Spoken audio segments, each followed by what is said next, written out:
Salut! Bienvenue dans Bref Instant, la vidéo qui te parle vite fait d'une série en cours. Et aujourd'hui, place à une série que beaucoup attendaient. Place à JoJo Bizarre Adventure, Diamond is Unbreakable. Tu le sens l'accent anglais qui est en moi, hein? Tu le sens, hein? Ouais, bon, je sais.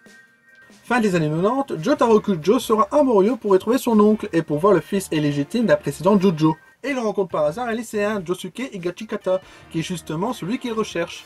C'est alors que la ville de Morio va être frappée par une série d'étranges meurtres. Il semblerait que ce soit un possesseur de stand qui soit à l'œuvre et que d'autres est encore en train d'apparaître. Jotaro, Josuke et ses amis vont enquêter, mais sauront-ils sauver la ville? JoJo Bizarre Adventure, une série que beaucoup connaissent et adorent, avec les stands, ces espèces de poupées représentant la force psychique. Seulement pour moi, je découvre avec cette saison. Et je dois reconnaître que ça déchire! Le combat entre les stands, la façon de bien mettre en évidence certains détails, mais c'est génial! Je n'avais pas encore vu ça dans un anime et je trouve que ça rend vraiment bien. Côté histoire, dès le départ, on montre directement vers quoi on va aller avec l'arc et la flèche.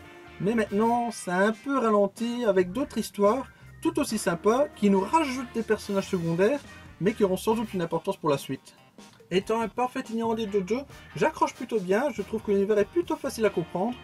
Même les passages où on comprend bien que ça fait référence au précédent volet sont plutôt bien expliqués et du coup, inutile d'avoir vu les autres pour pouvoir la regarder. Après, est-elle aussi bien que les autres saisons? Est-elle dans la lignée ou est-elle totalement différente? Ça, je ne sais pas, seuls les connaisseurs pourront vous le dire.